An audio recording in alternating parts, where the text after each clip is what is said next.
Hello students, so today we are back with another basic video related with the calculus and the numericals. As we have all seen about the previous videos, that is about the logarithm and anti-logarithm and how to use that logarithm in the numericals.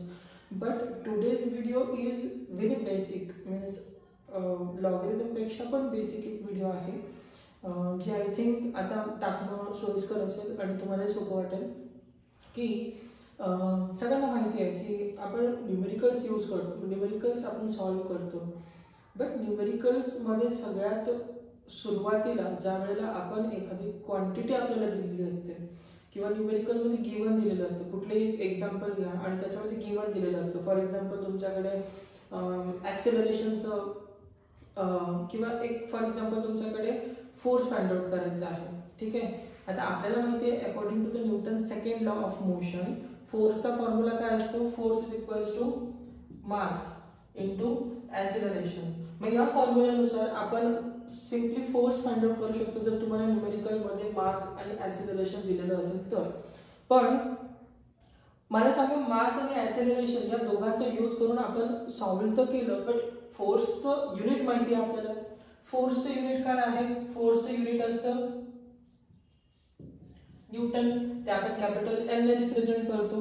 पण हे दाखवत असताना सुद्धा, ठीक आहे, हे दाखवत असताना सुद्धा आपण ज्या वेळेला या क्वांटिटीजचा विचार करतो, मग या क्वांटिटीजचे युनिट्स कसे आपण डिफाइन करू शकतो. म्हणजे फोर्सला आपण न्यूटनच का लिहिलं, फोर्सचा अजून एक आपण म्हणू युनिट आहे according to this mass into acceleration, हे पण लिहू शकतात तुम्ही किंवा अजून एक लिहू शकतात with the help of mass into acceleration. जसं मासचं असणार kg अँड ॲक्सेलरेशनचं तुम्हाला सगळ्यांनाच माहिती काय असतं, ॲक्सेलरेशनचं मीटर पर सेकंड स्क्वेअर. मग हे एक युनिट तयार झालं अजून फोर्सचं. मग फोर्सचं युनिट एक तर तुम्ही न्यूटन लिहू शकता किंवा किलोग्रॅम इनटू मास पर सेकंड स्क्वेअर लिहू शकता. पण मग हे आपण ठरवलं कसं की किलोग्रॅमच लिहायचं, मीटरच लिहायचं, सेकंड स्क्वेअरच लिहायचा किंवा किलोग्रॅम आहे, किलोग्रॅम म्हणजे आपण एखादा मास आपण मेजर करतोय. मग तुम्ही म्हणशाल सर मास तर ग्रॅम मध्ये पण मेजर करू शकतो, मिलीग्रॅम मध्ये पण मेजर करू शकतो किंवा मास मेजर करायचे अजून भरपूर सारे युनिट्स आहेत जे दुसऱ्या सिस्टीम्स मध्ये असतात. मग आपण एकच कोणती तरी सिस्टीम यूज करायला पाहिजे जेणेकरून आपलं कन्फ्युजन दूर व्हावं. म्हणून तुम्हाला फिजिक्सच्या पहिलंच चॅप्टर तुम्हाला जे दिलं आहे त्याचं नाव आहे युनिट अँड इट्स मेजरमेंट, की युनिट आणि ते मेजर कसे करायचे, आपण युनिट तेच का ठरवले किंवा मेजर त्याच पद्धतीने का केले, याच्या मागे एक थिअरी तुम्हाला दिली आहे. ठीक आहे, which is also recognise through out the world. मग वर्ल्डमध्ये जसं तुम्ही आता बऱ्याच ठिकाणी वेगवेगळ्या याच्यामध्ये जाल तर जुन्या पद्धतीनुसार किंवा ओल्ड ट्रेडिशननुसार आपण प्रत्येक रिजनमध्ये किंवा टिल नाउ ऑल्सो तुम्ही जर वेगवेगळ्या रिजनमध्ये गेलात इन द वर्ल्ड, सो तुम्हाला हे जाणवेल की वेगवेगळे युनिट्स यूज केले जातात इन प्रिव्हियस पास्ट हिस्ट्रीमध्ये सुद्धा. बट मग ते कन्फ्युजन दूर व्हावं, म्हणजे इथे जर मीटर म्हणताय आणि दुसरीकडे जर सेंटीमीटर म्हणताय, तिसऱ्या ठिकाणी अजून फूट म्हणताय, अजून एखाद्या ठिकाणी काहीतरी वेगळं युनिट मेजर केलं जात असेल किंवा काहीतरी वेगळं म्हटलं जात असेल रिजनलमध्ये. जसं तुम्हाला सगळ्यांना माहिती, जसं बायोलॉजीमध्ये सुद्धा तुम्ही बघितलं असेल की वेगवेगळ्या रिजनमध्ये वेगवेगळ्या एखाद्या प्लांटला किंवा त्या एखाद्या ॲनिमलला, एखाद्या बॅक्टेरियाला, कुठल्याही प्रकारच्या लिव्हिंग ऑर्गॅनिझमला काहीतरी एक वेगळं नाव असतं, but it's a regional name. Okay, but तेच कन्फ्युजन दूर करण्यासाठी एक सायंटिफिक नेमिंग सिस्टीम तयार केली गेली ज्याच्यामध्ये दोन नावांचा समावेश केला जातो. त्याच्यामध्ये एक असतं त्याचं जीनस आणि एक असतं त्याचं रिजन. मला एवढं एक्सप्लेन नाही करायचं, आपल्याला फिजिक्समध्ये बघायचं आहे. But still we know that there is one particular system which gives any living organism a specific name throughout the world. ते पूर्ण जगामध्ये तुम्ही कुठेही गेला आणि ते जर नाव सांगितलं तर ते नाव सांगितल्यानंतर तोच ॲनिमल किंवा तोच प्लांट किंवा तेच बॅक्टेरिया असं काहीतरी संबोधलं जातं. In chemistry also we know that the IUPAC system माहिती सगळ्यांना, IUPAC सिस्टीम नेमिंग नोमेनक्लेचर माहिती असेल की ते एक सिस्टीम आहे आणि एक तो पूर्ण सेट आहे रूल्सचा. त्या रूल्सनुसार आपण प्रत्येक कंपाऊंडला आपण एक नाव देतो आणि त्या नावानुसार तो कंपाऊंड ओळखला जातो. त्याचं रिजनल नेम, त्याचं एक दुसरे नेम असू शकतं, but with the help of IUPAC nomenclature आपण एक नाव दिलं प्रत्येक कंपाऊंडला. मग तसं फिजिक्समध्ये का नको व्हायला, कारण फिजिक्समध्ये पण खूप साऱ्या क्वांटिटीज आहेत ज्या तुम्ही यूज करता आणि त्या वेगवेगळ्या रिजनमध्ये यूज होतात, बट त्यांना नाव सुरुवातीला कसं होते वेगवेगळे होते. मग कन्फ्युजन दूर करण्यासाठी एकच सिस्टीम तयार केली गेली, त्याला म्हटलं जातं SI युनिट्स, सिस्टीम्स इंटरनॅशनल असं त्याचं नाव आहे. इंटरनॅशनल म्हणजे through out the world, internationally त्या प्रत्येक युनिटला किंवा त्या प्रत्येक क्वांटिटीला एकच युनिट दिलं जाणार. जसं तुम्ही लेंथ मेजर करताय तर लेंथला मीटरच दिलं जाईल, टेम्परेचर मेजर करताय तर केल्विन मध्ये किंवा डिग्री सेल्सिअस मध्ये मेजर केलं जाईल. तुम्ही दुसऱ्या कुठल्या क्वांटिटीज आहेत, अजून भरपूर साऱ्या क्वांटिटीज आहेत जसे आपण पूर्ण व्हिडिओमध्ये बघणारच आहे की खूप साऱ्या क्वांटिटीज आहेत. क्वांटिटीजचे पण टाइप्स आहेत. मग क्वांटिटी म्हणजे काय हे थ्रू आउट पूर्ण आपण चॅप्टर तर नाही बट मी बेसिक सांगणार आहे. तर अशा पद्धतीने आपण बेसिक नोमेनक्लेचर आणि बेसिक युनिटचे नावं कसे ठरवले गेले किंवा तेच नावं का दिले किंवा SI सिस्टममध्ये तेच नाव यूज केलं गेलं असं आपल्याला शिकून घ्यायचं आहे. आणि तेच through out the numericals use करायचे, कारण न्यूमेरिकलचा एक सगळ्यात इम्पॉर्टंट रूल असतो की न्यूमेरिकल मध्ये तुम्हाला यूज करायचं असतं SI युनिट्सच आणि त्याचं आन्सर पण तुम्हाला SI युनिट मध्येच काढायचं असतं. त्याच्यामुळे तुम्हाला कन्व्हर्जन पण जमलं पाहिजे की फॉर एक्झाम्पल जर तुम्हाला मीटर मध्ये न देता तुम्हाला मिलीमीटर मध्ये दिलंय किंवा सेंटीमीटर मध्ये दिलंय तर बऱ्याच मुलांना इथे कन्फ्युजन होतं की सेंटीमीटर किंवा मिलीमीटर आहे तर मग मी त्याला मीटर मध्ये कन्वर्ट कसं करू, किंवा फॉर एक्झाम्पल किलोमीटर मध्ये दिलं असेल तर मग किलोमीटर मधनं पण मीटर मध्ये कन्वर्ट करायचं, कारण metre is a SI unit of length. आणि तुम्हाला throughout the physics, not only physics, कुठल्याही ब्रांच मध्ये जा सायन्सच्या, तिथे तुम्हाला मीटरचं युनिट हे लेंथचं युनिट हे मीटरच मेजर करायचं SI सिस्टीम्स नुसार. मग SI मध्येच का कन्वर्ट करायचं, कारण ते through out the world internationally ते अप्रूव्ड आहे आणि इंटरनॅशनली तेच यूज केलं जात आहे, जेणेकरून थ्रू आउट द वर्ल्ड तुम्ही कुठेही ते मेजरमेंट घेऊन गेला तरी ते सगळ्यांना समजेल. तर त्याच्याचमुळे आपल्याला SI सिस्टीम्स आता बघायचे आहे, SI युनिट्स बघायचे आहे. सो त्याचे काही बेसिक मी सुरुवातीला पहिले सांगतो की हे SI युनिट्स बघतोय, पण SI युनिट देण्यामागचं कारण काय, युनिटच का म्हणतात किंवा युनिट म्हणजे नेमकं काय आणि युनिट हे कशाला दिलं. तर युनिट म्हणजे एक आपण म्हणू नाव दिलंय, कुठल्याही मेजरमेंटला काहीतरी नाव दिलं जातं. म्हणजे फॉर एक्झाम्पल तुम्ही लेंथ मेजर केली, बट लेंथला मेजर करून तुम्ही फक्त फॉर एक्झाम्पल तुम्ही 7 मीटर्स लेंथ तुम्ही मेजर केली. So what is the length, it is a distance. Okay, म्हणजे एका पॉइंट पासून दुसऱ्या पॉइंट पर्यंत तुम्हाला ते लेंथ मेजर केली, ते तुम्ही किती केली 7 केली, 7 मीटर. आता मला सांगा मी मीटरच लिहिलं नाही, मी मीटर लिहिलंच नाही, तर 7 म्हणजे काय झालं नेमकं. सो 7 हा फक्त एक डिजिट झाला, बट 7 नेमकं काय आहे, मीटर मध्ये गेले, सेंटीमीटर की मिलीमीटर की किलोमीटर हे सांगावं लागेल ना आपल्याला. मग SI सिस्टीम मध्ये तुम्हाला इथे आपण मीटर मेजर केलं जातं आणि कुठलेही थ्रू आउट द वर्ल्ड तुम्ही कुठेही जा त्याच्यामध्ये तुम्हाला मीटर मध्येच दिलं जाणार, कारण SI सिस्टीम हे इंटरनॅशनली अप्रूव्ड आहे. सगळ्या कुठल्याही भागात जा वर्ल्डच्या तिथे मीटर मध्येच कन्वर्ट केलं जाणार SI सिस्टीम जर यूज करत असाल तर. मग मीटर म्हणजे काय, किंवा लेंथ ही क्वांटिटीला आपण मीटरच नाव दिलं, मग लेंथला मीटर दिलं तर आणखी दुसऱ्या क्वांटिटीज आहेत ज्याला काहीतरी वेगवेगळं नाव देणार आहे, वेगवेगळे युनिट्स देणार आहे. मग आता आपल्याला ते बघायचं आहे की नेमकं लेंथ म्हणजे काय, मी त्याला मीटरच का दिलं. टेम्परेचर आहे, टाइम आहे, परत काही बेसिक अशा क्वांटिटीज आहेत जसं मास झालं, तर ह्या सगळ्या बेसिक क्वांटिटीज आहेत. आता याच्या आपल्याला वेगवेगळे टाइप्स बघायचे आहेत क्वांटिटीजचे. मग सगळ्यात आधी क्वांटिटी म्हणजे नेमकं काय आपण आधी ते स्टडी करून घेऊ की क्वांटिटी, कुठलीही क्वांटिटी, आता ही लेंथ काय झाली, ही एक क्वांटिटी झाली, ठीक आहे. मग आता तसंच अशा वेगवेगळ्या क्वांटिटी झाल्या, मग क्वांटिटी म्हणजे नेमकं काय आपण आधी ते बघू.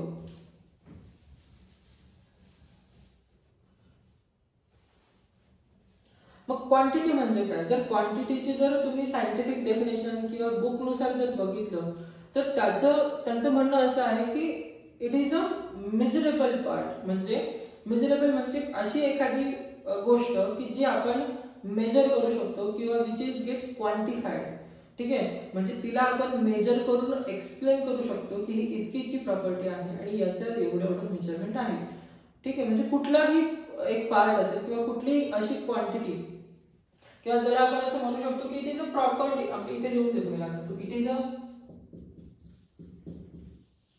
Property of material, material or material किंवा आपण त्याला म्हणू शकतो मटेरियलच म्हणा, नको आणखी confusion. So it is a property of a material किंवा मॅटर हे म्हणू शकता, matter which can get measured, which can get measured किंवा त्याला आपण or quantified म्हणू शकतो, quantified.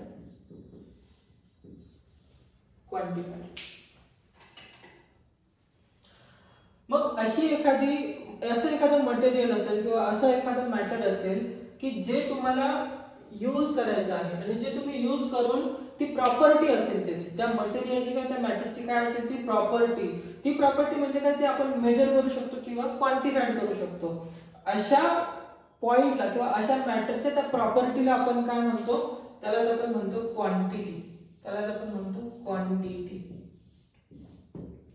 किंवा त्यालाच आपण फिजिकल क्वांटिटी म्हणू शकतो. नो प्रॉब्लेम, तुम्ही क्वांटिटी म्हणा किंवा त्याला तुम्ही फिजिकल क्वांटिटी म्हणा, म्हणजे फिजिकली ते आपण मेजर करू शकतो, फिजिकल क्वांटिटी. ओके, सो अशा पद्धतीने आपण क्वांटिटी मेजर करतो. बट मग ह्या क्वांटिटीज किती प्रकारच्या आहेत आणि याचे टाइप्स किती आहेत आणि मग त्याचं डिव्हिजन कशावरनं झालं, की त्या टाइप्सच का झाले किंवा क्लासिफिकेशनच का केलं गेलं त्यांचं, तर आपल्याला ते बघायचं. आता क्वांटिटी मे बी तुम्हाला कळलं असेल की क्वांटिटी म्हणजे काय, की एखादं मॅटर किंवा मटेरियल असेल त्याची अशी प्रॉपर्टी की ती आपण मेजर करू शकतो, त्यालाच म्हटलं जातं क्वांटिटी किंवा फिजिकल क्वांटिटी तुम्ही म्हणू शकता. ओके, आता क्वांटिटीचे किंवा फिजिकल क्वांटिटीचे टाइप्स आहेत, जे दोन आपण मेन टाइप्स तुमच्या बुकमध्ये, स्टेट बोर्डच्या बुकमध्ये जे दिले आहेत त्याच्यानुसार जर बघितलं तर त्याच्यानुसार तुमच्याकडे दोन टाइप्स आहेत. दोन टाइप म्हणजे कोणते, तर सगळ्यात पहिले त्यांनी म्हटले फंडामेंटल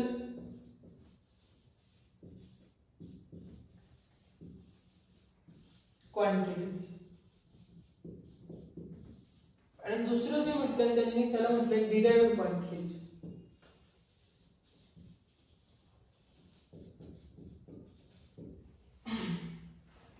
आता फंडामेंटल क्वांटिटीज आणि डिराइव्हड क्वांटिटीज ह्या दोन टाइप कशावरनं पडले, हे दोनच टाइप का पडले, बेसिकली हे दोनच टाइप यूज केले जातात मेनली. मग हे दोनच टाइप का दिले किंवा या दोघांचं मोटिव्ह काय आहे, की हे दोघच दिले का दिले, त्याच्या मागचे रिझन पाहिजे ना. मग फंडामेंटल क्वांटिटी आणि डिराइव्हड क्वांटिटी यांच्या बेसिक डेफिनेशन मध्ये तुम्हाला लगेच जो फरक जाणवेल की फंडामेंटल क्वांटिटी ह्या दुसऱ्या कुठल्याच प्रकारच्या क्वांटिटीवरनं तयार केल्या जात नाही, त्या त्यांच्या सेपरेट असतात, त्यांना दुसऱ्या कोणाची गरज नसते. फॉर एक्झाम्पल तुम्ही लेंथ मेजर केली तर लेंथला दुसरी कोणती क्वांटिटी आपण तिथे मेजर करायची गरज आहे का? लेंथ तुम्ही ज्यावेळेला मेजर करताय तर तुम्ही त्याच्या लेंथ मेजर करायच्या आधी दुसरी कुठली तरी क्वांटिटी मेजर केलेली मग तुम्हाला लेंथ मिळाली, असं झालंय का? नाही. म्हणजे तुम्ही लेंथ मेजर करणार आहे तर तुम्ही सर्व फक्त लेंथच मेजर करता, त्याला दुसऱ्या कुठल्याच क्वांटिटीची गरज पडली नाही फॉर देअर मेजरमेंट. मग जर तुम्ही फंडामेंटल क्वांटिटीची सायंटिफिक डेफिनेशन बघितली तर त्याच्यामध्ये तुम्हाला असं कळेल की the definition says that the physical quantity which do not required any other physical quantity for their measurement. दुसऱ्या कुठल्याच क्वांटिटीची मला गरज नाही माझ्या मेजरमेंटसाठी, तर मग अशा क्वांटिटीला आपण काय म्हणतो, फंडामेंटल क्वांटिटी. मग फंडामेंटल क्वांटिटी तुम्हाला कळाली असेल, त्याचे काही एक्झाम्पल्स आहेत. काही एक्झाम्पल म्हणण्यापेक्षा आपण म्हणू की त्याचे फक्त 7च एक्झाम्पल आहेत. Throughout the world there are only 7 fundamental quantities. त्याच्या व्यतिरिक्त 8वी 9वी कुठलीच प्रकारची क्वांटिटी त्याच्यामध्ये इन्क्लूड केली जात नाही. There are only 7 fundamental quantities आणि त्याच्यावरती जेवढ्याही क्वांटिटीज आहेत त्या सगळ्याच्या सगळ्या डिराइव्हड क्वांटिटी मध्ये येतात. आपण डिराइव्हड कडे नंतर जाऊ, सध्या आपण फक्त फंडामेंटल बघू. आणि तुम्हाला जास्तीत जास्त कन्व्हर्जन, जर कन्व्हर्जन म्हणजे मीटर मध्ये कन्वर्ट केलं, जसं लेंथ मीटर मध्ये कन्वर्ट केली, टेम्परेचर झालं, टाइम झालं, करंट इलेक्ट्रिसिटी झालं, मास झालं, तर हे जे पार्ट आहे सगळ्यात जास्त कन्व्हर्जन जे होतं ते फंडामेंटल क्वांटिटी मध्येच होतं. डिराइव्हड क्वांटिटी मध्ये जास्तीत जास्त डिरेक्टली युनिट्स दिलेले असतात कारण त्याला जास्त कन्व्हर्जनची गरज नसते. कन्व्हर्जन जास्त कशामध्ये होणार आहे तर फंडामेंटल युनिट्स मध्ये होणार आहे. असं नाही की त्याच्यामध्ये होत नाही, होतं यामध्ये पण याच्यामध्ये ऍज कम्पेअर टू फंडामेंटल मध्ये जास्त होतं, याच्यामध्ये कमी होतं. मग आता आपण सुरुवातीला फंडामेंटल बघू. सध्या तुम्ही डिराइव्हड कडे लक्ष एवढं देऊ नका. मी डिराइव्हड ही सांगतो की डिराइव्हडचे मिनिंग काय आहे आणि डिरिव्हेटिव्हचे डेफिनेशन काय आहे, त्याचे युनिट्स कसे मेजर केले जातात. तर सध्या आपण फंडामेंटल बघू. देर आर ओनली 7, मी आधी सुरुवातीला सांगितलं, there are only 7 fundamental quantities through out in the world, through out the any chapter, any branch of physics. त्याच्या व्यतिरिक्त दुसरं कुठल्याच नाहीये. तर त्याच्या मेजर केल्या जातात. तर सगळ्यात पहिली जी आहे ती आहे लेंथ, दुसरी जी आहे ती आहे मास, तिसरी आहे आपण टेम्परेचर, फोर्थ आपण घेतली टाइम, फिफ्थ आपण घेतली करंट, इलेक्ट्रिसिटी किंवा इलेक्ट्रिक करंट.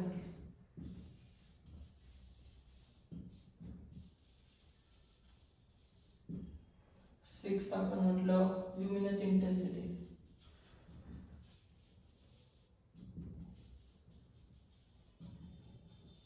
आणि सेवेंथ लास्ट वाली ती आहे अमाउंट ऑफ सबस्टन्स.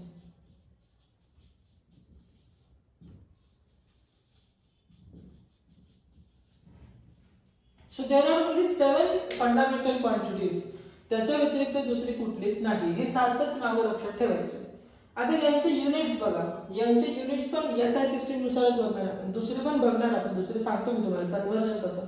पण लक्षात ठेवा लेंथ आहे तर त्याचं रिप्रेझेंटेशन म्हणजे त्याचं मी तुम्हाला हे पण सांगतो की ते कुठल्या याच्याने दाखवलं, कुठल्या काय म्हणू सिम्बॉलने दाखवलं जातं. बऱ्याच यांचं तर नसतं, सांगतो नंतर. पण सध्याला लक्षात ठेवायचं याचं जे युनिट आहे लेंथ, लेंथ जे युनिट आहे, लेंथचं युनिट काय असतं मीटर. एसआय चालले आपले, एसआय युनिट चालले. याच्यामध्ये कुठल्याही प्रकारचे CGS, MKS system, FPS system नाहीये. या सिस्टीम्स आहेत वेगवेगळ्या मेजरमेंटच्या. सीजीएस झालं, एफपीएस झालं, एमकेएस झालं. तर ह्या सगळ्या वेगवेगळ्या सिस्टीम्स आहेत. पण या सगळ्यांच्या व्यतिरिक्त आपण एकच यूज करतो, त्याला म्हटलं जातं एसआय सिस्टीम. त्यालाच म्हटलं जातं system international SI units measure करतो. लेंथचं काय झालं मीटर. मासचं तसंच मेजर केलं जातं केजी मध्ये. हे सगळे एसआय मध्ये चालले. टेम्परेचर मेजर केलं जातं केल्विन मध्ये. टेम्परेचर कशामध्ये मेजर केलं जातं केल्विन मध्ये. टाइम कशामध्ये मेजर केला जातो तर सेकंड्स मध्ये. कशामध्ये मेजर केला जातो सेकंड्स मध्ये. इलेक्ट्रिक करंट कशामध्ये मेजर केला जातो तर एम्पियर मध्ये. आता मी हे पूर्ण नाव पण लिहितोय, इथे पण लिहून देतो हवं तर.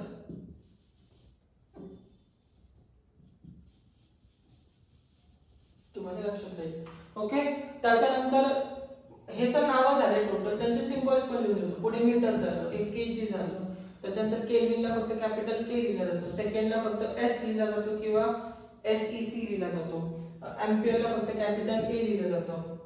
ल्युमिनस इंटेन्सिटीला म्हटलं जातं कॅन्डेला. हे त्याचं युनिट आहे. हे candela is a unit, as a unit of a luminous intensity which is represented by small cd. And the last one is the amount of substance which is written as MOLE, mole. त्याचं symbol असतो MOL, मोल. तर हे 7 fundamental quantities आहेत, याच्या व्यतिरिक्त नाही. आणि कोणते कोणते आहे length, mass, temperature, time, electric current, luminous intensity आणि अमाउंट ऑफ करंट. त्याचे युनिट्स पण आपण बघितले. ते युनिट्स पण आपण कशामध्ये बघितले एसआय युनिट्स मध्ये. पण मग आता याचे एक एक उचलून आपण बघू की त्याचे नेमकं एसआय मध्ये कन्वर्ट कसं करतो. बाकीचे पण ते युनिट्स आहेत ना, मग त्याच्यामध्ये एसआय मध्ये कन्वर्ट करायची काय गरज. कारण आपल्याला जे लास्ट आन्सर काढायचं असतं किंवा जे युनिट्स दिलेले असतात थ्रू आउट द बुक मध्ये ते एसआय मध्ये दिलेले असतात. तुम्हाला बऱ्याच वेळेला शिकवताना सांगितलं जाते की तुम्हाला आन्सर एसआय सिस्टीम मध्ये आलं पाहिजे किंवा गिवन जे आहे ते सुद्धा तुम्हाला एसआय मध्येच घ्यायचं आहे. सगळे गिवन तुम्हाला एसआय मध्ये दिलेले असतीलच असं नाही, त्याला तुम्हाला कन्वर्ट पण करावं लागतं बऱ्याच वेळेला. म्हणजे फॉर एक्झाम्पल तुम्हाला लेंथ सेंटीमीटर किंवा मिलीमीटर मध्ये दिलं आणि तुम्हाला सांगितलं का की एसआय मध्ये घ्या, मग त्याला कन्वर्ट करता आलं पाहिजे. म्हणजे कन्वर्जन कसं करायचं आता आपण ते बघू. एवढं तुम्हाला समजलं असेल असं मी कन्सिडर करतो. ज्यांना लिहायचं त्यांनी स्क्रीनशॉट काढून देऊन घ्या आणि आपण लगेच आता पुढचा टॉपिक घेऊ. त्याच्यामध्ये आपल्याला हे सगळं यांचे कन्वर्जन फॅक्टर्स बघायचे. ओके.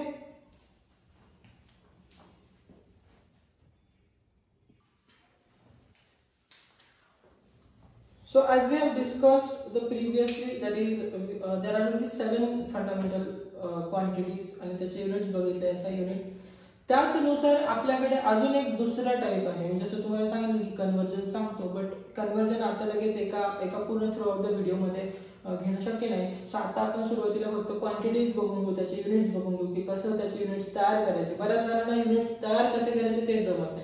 म्हणजे फॉर एक्झाम्पल तुम्हाला एखादं दुसरी क्वांटिटी दिली असेल, तर त्या क्वांटिटीमध्ये त्याचं युनिट तयार करायचं असेल तर ते तयार कसं करायचं हे जमत नाही. तर तुम्हाला तेही सांगतो की युनिट कसं तयार करायचं डिराइव्ड क्वांटिटीचं. मग डिराइव्ड क्वांटिटीमध्ये युनिट तयार करायची गरज का आली, कारण त्याच्यामध्ये एकापेक्षा जास्त क्वांटिटीज यूज केल्या जातात. त्या सेपरेटली कुठली क्वांटिटी नाही, त्याच्यामध्ये वेगवेगळ्या क्वांटिटीजचं मिश्रण असतं, मिक्सचर असतं, त्याच्यामुळे त्याचं युनिट पण मिक्सचर्ड असतं. So second type of quantities is derived quantity.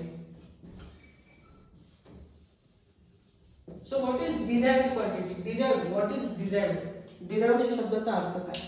Derived या शब्दाचा अर्थ the word itself tells you that the meaning की derived या शब्दाचा अर्थ काय. तर derived म्हणजे कुठल्याही दुसऱ्या एखाद्या सबस्टन्स वरती किंवा दुसऱ्या एखाद्यावरती डिपेंडेंट राहणारा किंवा त्याच्यापासून स्वतःला काहीतरी तयार करून घेणारा, याला म्हटलं जातं डिराइव्ड. तुम्ही डेरिव्हेशन्स शब्द ऐकले असेल, फिजिक्समध्ये खूप सारे डेरिव्हेशन्स तुम्ही सॉल्व्ह करतात आणि त्याचे फॉर्म्युलेज यूज करतात फॉर द न्यूमेरिकल्स. पण डेरिव्हेशनचा पण अर्थ काय की दुसऱ्या फिजिकल क्वांटिटीज, म्हणजे खूप सारे फिजिकल क्वांटिटीज, जसं तुम्ही पेंड्युलम बघितलं असेल त्याच्यामध्ये तुम्ही बघितलं की पेंड्युलमची लेंथ असते, ऑसिलेशन्स असतात, मग त्याची फ्रिक्वेन्सी आहे, टाइम आहे, तर टेन्शन आहे, हे सगळ्यांचे यूज करून तुम्ही डेरिव्हेशन काढलं. मग त्याला म्हणतो पिरियड ऑफ अ पेंड्युलम किंवा लेंथ ऑफ द पेंड्युलम. मग यांचा उपयोग कसा करतो आपण ते सॉल्व्ह करण्यासाठी. पण ते डिरेक्टली तुमच्याकडे मिळालं का नाही, तर तुम्ही वेगवेगळ्या क्वांटिटीजचा उपयोग करून त्या क्वांटिटीज काढल्या. मग या डिराइव्ड क्वांटिटीजचा अर्थच तो असतो काय की अशा क्वांटिटीज की ज्यांच्या मेजरमेंटसाठी दुसऱ्या क्वांटिटीजवर त्यांना डिपेंडेंट राहावं लागतं. ओके, अशा क्वांटिटीजला आपण काय म्हणतो derived quantity. The quantities which are dependent on the other physical quantities for their measurement. Other म्हणण्यापेक्षा आपण म्हणू on fundamental quantities, depends on the fundamental quantity for their own measurement is called as derived quantities. Okay, so derived quantity आता या खूप साऱ्या 7 fundamental quantities सोडून बाकी सगळ्या क्वांटिटीज ह्या डिराइव्ड क्वांटिटीज आहेत. सगळ्या कुठल्याही तुम्ही मेजर करा त्या सगळ्या कशामध्ये येतात डिराइव्ड क्वांटिटीमध्ये. आता डिराइव्ड म्हणजे नेमका शब्दाला तुम्हाला याचं मीनिंग कळेल बघा. एक एक्झाम्पल घेऊ आपण, खूप सारे एक्झाम्पल्स आहेत, तर मी एक बेसिक एक 6-7 एक्झाम्पल्स घेईल आणि बाकीचे एक्झाम्पल्स मी तुम्हाला सांगतो की कुठे रेफर करायचे, तुम्हाला समजेल, मग ते तुम्ही स्वतःही सॉल्व्ह करू शकाल. फॉर एक्झाम्पल मी एक क्वांटिटी मेजर केली व्हेलॉसिटी. व्हेलॉसिटी पण एक क्वांटिटीज आहे. व्हेलॉसिटी एक क्वांटिटी आहे, कारण व्हेलॉसिटी म्हणजे काय, आपण काय मेजर करतो व्हेलॉसिटी मध्ये त्याची स्पीड मेजर करतो. कुठल्याही एखाद्या ऑब्जेक्टची स्पीड, जसं व्हेलॉसिटी तुम्हाला म्हटलं गेलं तर व्हेलॉसिटी म्हटल्यानंतर आपल्याला लगेच क्लिक होतं की स्पीड. ओके, मग स्पीड म्हणजे नेमकं काय की speed is not a fundamental quantity किंवा velocity is not a fundamental quantity, कारण 7 फंडामेंटल क्वांटिटीमध्ये तुम्ही व्हेलॉसिटी नाव बघितलंच नाही. मग व्हेलॉसिटी ही डिराइव्ड क्वांटिटी असली पाहिजे कारण ते फंडामेंटल मध्ये नाहीये. मग डिराइव्डचा अर्थ काय माहिती आपल्याला की डिराइव्डचा अर्थ काय की दुसऱ्या वेगवेगळ्या फंडामेंटल क्वांटिटीवरती ते डिपेंडेंट आहे. 7 फंडामेंटल क्वांटिटीवरती ते मेजरमेंट डिपेंडेंट आहे. आणि आपल्याला व्हेलॉसिटीचा फॉर्म्युला माहिती आहे. व्हेलॉसिटीचा फॉर्म्युला काय असतो, displacement upon time. Basic formula सगळ्यांना माहिती आहे. तुम्ही हा व्हेलॉसिटीचा फॉर्म्युला खूप आधीपासून स्कूल डेज पासून यूज करताय. मग डिस्प्लेसमेंट अपॉन टाइम, पण मात्र तुम्ही म्हणाल तर डिस्प्लेसमेंट पण ते काहीतरी नवीन शब्द आहे. Displacement is nothing but a length. ठीक आहे, डिस्प्लेसमेंट म्हणजेच काय लेंथ, त्याला आपण लेंथ म्हणतो. तुम्ही म्हणाल लेंथ आणि मग एक स्केलर क्वांटिटी की वेक्टर की हा it's a different thing. Scalar आणि वेक्टर मध्ये अजून सध्याला तुम्ही पडू नका. सध्याला तुम्ही फक्त एवढं लक्षात ठेवा की डिस्प्लेसमेंट म्हणजे काय असते, लेंथ. मग तुम्ही डिस्प्लेसमेंटला लेंथ लिहू शकता, नो प्रॉब्लेम, लेंथ लिहू शकता. मग आता मला सांगा ह्या दोघं क्वांटिटीज म्हणजे तुम्ही लेंथ आणि जर टाइम या दोघं क्वांटिटीज बघितल्या तर या दोघं क्वांटिटीज फंडामेंटल क्वांटिटी आहे. लेंथ पण आपण बघितली, फर्स्ट फंडामेंटल क्वांटिटी आपण लेंथच बघितली आणि टाइम पण काय एक फंडामेंटल क्वांटिटी आहे. मग मला सांगा दोन फंडामेंटल क्वांटिटीचा यूज करून तुम्ही एक क्वांटिटी फाइंड आउट करता, याला काय म्हणू आपण मग डिराइव्ड क्वांटिटी. मग डिराइव्ड क्वांटिटी कशी फाइंड आउट करायची बघा, लेंथ आहे, लेंथ. ओके, मी length upon time, length upon time. लेंथचं युनिट काय आहे, आता व्हेलॉसिटीचं युनिट काढायचं ना मला, युनिट ऑफ व्हेलॉसिटी कसं काढणार, लेंथचं युनिट काय आहे मीटर आणि टाइमचं युनिट काय आहे सेकंड. म्हणून तुम्ही कुठेही बघा व्हेलॉसिटीचं जे युनिट आहे एसआय युनिट म्हणतात, हे एसआय युनिट आलं कारण या दोघं पण युनिट कशामध्ये आहे, दोघं पण क्वांटिटीज कशामध्ये लिहिले आपण एसआय युनिट. मग दोघांचं मिळून पण जे युनिट तयार होणार ते एसआय युनिट असेल. मग व्हेलॉसिटीचं एसआय युनिट काय झालं, मीटर पर सेकंड. तुम्हाला सगळ्यांना माहिती आहे स्पीड किंवा वेलोसिटीचं युनिट आपण काय लिहितो मीटर पर सेकंड. पण मग ते तयार कसं होतं ते असं तयार होतं, फॉर्म्युला म्हणूनच आपण तयार केलं, आपण काही वेगळं काही यूज नाही केलं. ओके, तर what is the unit, SI unit of velocity, it is a metre per second. तसंच एक सेकंड क्वांटिटी मी घेतो ऍक्सेलरेशन. सगळ्यांना माहिती आहे ऍक्सेलरेशन काय असतं.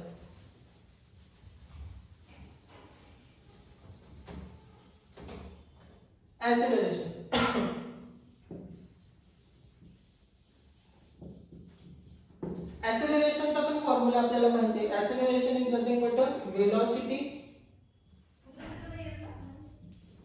velocity upon time.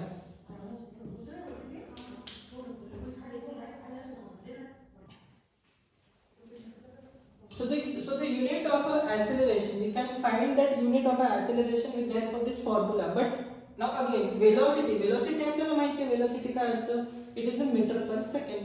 So meter per second आपण असं लिहू शकतो. आणि टाइमचे युनिट माहिती आहे s, सेकंड. मला सांगा इथे आपण डिवाइडला हा टर्म आपण वरती पाठवली, ती काय झाली, या डिवाइडला काय झाली, ती मल्टिप्लाय झाली. So it is a metre per second square. So याचा unit of acceleration is metre per second square. तर आता आपल्याला एवढं कळालं आहे की कुठलीही क्वांटिटी जर डिराइव्ड क्वांटिटी आहे तर ती क्वांटिटी फंडामेंटल क्वांटिटी म्हणजे आपण या क्वांटिटीला असं लिहू शकतो बघा. वेलोसिटीला अगर आपण काय लिहितो, वेलोसिटीचा फॉर्म्युला काय असतो, डिस्प्लेसमेंट अपॉन टाइम. म्हणजे मी लिहितो लेंथ अपॉन टाइम. हे झालं वेलोसिटी. आणि टाइम तर आहेच, मग टाइम लिहिलं. मग मला सांगा टाइम इनटू टाइम काय झालं, टाइमचा स्क्वेअर म्हणजे काय झालं,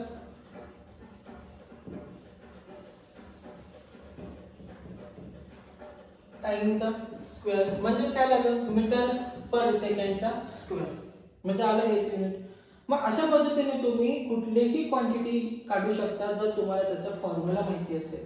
आणि त्या फॉर्म्युलामध्ये ज्या क्वांटिटीज यूज केल्या जाणार आहे त्या क्वांटिटीजना सगळ्यात पहिले तर तुम्हाला एसआय मध्ये कन्वर्ट करायचं, फंडामेंटल मध्ये कन्वर्ट करायचं. आणि मग त्याचं युनिट फाइंड आउट करायचं. म्हणजे त्याचं युनिट यूज करून तुम्ही कुठल्याही दुसऱ्या डिराइव्ड क्वांटिटीचं तुम्ही युनिट फाइंड आउट करू शकता. ओके, तसंच तुमचं हे आपण एक घेऊ होतं force is equal to mass into acceleration. मी सुरुवातीला एक लिहिलं होतं बघा. मग फोर्सचे युनिट आपल्याला माहिती आहे, आपण काय लिहितो, सरळ न्यूटन लिहितो. बट जर न्यूटन लिहायचं नसेल आणि त्यांनी जर तुम्हाला न्यूटन लिहायची परवानगी असते, असं कोणीच म्हणणार नाही की तुम्ही फोर्सला युनिट न्यूटन नका लिहू, बट तुम्ही अजून एक युनिट पण लिहू शकता. कसं बघा, मास माहिती, मासचं युनिट काय असतं, केजी. मासचं युनिट काय असतं, केजी. आणि ए म्हणजे काय, ऍक्सेलरेशन. ऍक्सेलरेशनचं युनिट काय आलं बघा तुमच्याकडे, मीटर पर सेकंड स्क्वेअर. मग तुम्ही फोर्सचा अजून एक युनिट लिहू शकता, किलोग्राम इनटू मीटर पर सेकंडचा square. It is also nothing but a force. हे पण फोर्सच आहे, हे पण फोर्सच आहे, काही वेगळं नाही. मग अशा पद्धतीने तुम्ही वेगवेगळ्या क्वांटिटीज डिराइव्ह करू शकता with the help of 7 fundamental quantities. मग तुम्हाला हे नाव लक्षात ठेवायचे. ओके, त्याचे काही एक्झाम्पल्स मी तुम्हाला देतो, तुम्ही स्वतः सॉल्व्ह करा. होमवर्कसाठी मी तुम्हाला फॉर्म्युले पण लिहून देतो आणि मला त्याचे युनिट्स कमेंट बॉक्समध्ये सांगा की कमेंटमध्ये तुम्ही त्याचे युनिट मला सांगायचे, नाव लिहायचं क्वांटिटीचं आणि त्याचं युनिट मला सांगायचं. ओके, सो देयर इज एक एक्झाम्पल तुम्हाला देतो. फॉर एक्झाम्पल तुम्हाला होमवर्कसाठी काय, डेन्सिटी. डेन्सिटीचा फॉर्म्युला सगळ्यांना माहिती आहे, density is equals to mass upon volume.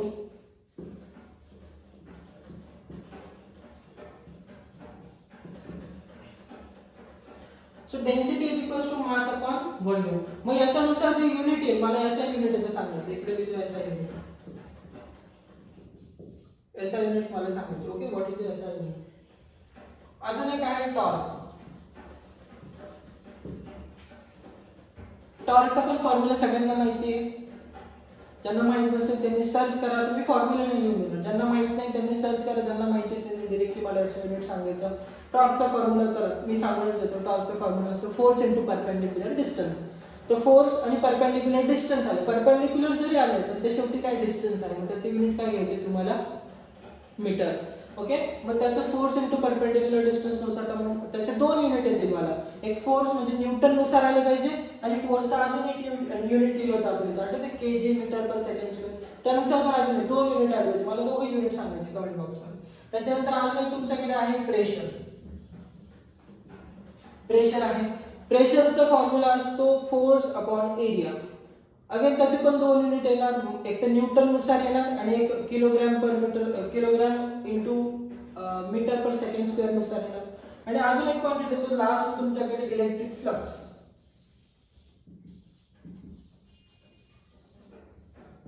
Electric flux अजून एक क्वांटिटी आहे याच्यामध्ये मॅग्नेटिक फ्लक्स. तेही तुम्हाला देतो कारण ते सेम आहे. तुम्ही जर इलेक्ट्रिसिटी आणि मॅग्नेटिझम हे दोन चॅप्टर जर बघितले तर ते इलेक्ट्रोस्टॅटिक मध्ये इलेक्ट्रिक फ्लक्स असतं आणि मॅग्नेटिक फ्लक्स हे मॅग्नेटिझम मध्ये आहे. पण ते दोघं चॅप्टर जर बघितले तर मी जसं बऱ्याच ठिकाणी सांगतो शिकवताना की ते दोघं chapter are like a twins brother. Not only brother but twins म्हणा. कारण ते चॅप्टर मध्ये जवळपास थेरी न्यूमेरिकल्स त्यांचे लॉज सेम आहेत. फक्त एवढंच आहे की इलेक्ट्रिक शब्द काढून त्याच्यामध्ये मॅग्नेटिक शब्द टाकला जातो. कारण तुम्हाला 12th मध्ये सुद्धा बरेचसे चॅप्टर्स इलेक्ट्रिसिटी, करंट इलेक्ट्रिसिटी आहे, इलेक्ट्रोमॅग्नेटिक इंडक्शन आहे, then current due to magnetic field, then magnetism due to electric current, असे खूप सारे रिलेटेड चॅप्टर्स आहेत ज्यांच्यामध्ये मॅग्नेटिझम आणि इलेक्ट्रिसिटी या दोघांचं कॉम्बिनेशन इतकं छान तुम्हाला दिलं आहे. Not only in the 12th also, तुम्हाला 11th सुद्धा दोन चॅप्टर आहे. Current through I think electric current through conductor आणि एक आहे मॅग्नेटिझम. तर आणि एक अजून एक चॅप्टर आहे इलेक्ट्रोस्टॅटिक. जर या तीन चॅप्टरचं जर तुम्ही स्टडी केलं ना ते तीन चॅप्टर एकमेकांवरती रिलेटेड आहे, एकमेकांवरती चालतात. मग तुम्ही मॅग्नेटिक फ्लक्स याचं सुद्धा युनिट मला सांगायचं. ह्या 1 2 3 4 5 ह्या पाच क्वांटिटीजचं तुम्ही फॉर्म्युले पण लिहायचे आणि त्याचे SI युनिट्स पण मला कमेंट बॉक्समध्ये सांगायचे. ओके, सो हे तुमच्यासाठी होमवर्क आहे. आणि अजून एक व्हिडिओ मी बनवेल त्याच्यामध्ये तुम्हाला कन्वर्जन सांगेल. ओके, ती व्हिडिओ मी लगेचच पोस्ट करतो.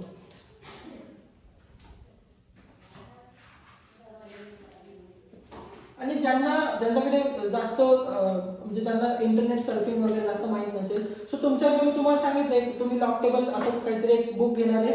लॉक टेबलच्या सगळ्यात शेवटच्या पेज वरती बघायचं तुम्हाला सिम्बॉल्स, डायमेन्शन्स आणि units for the physical quantities असं दिलंय.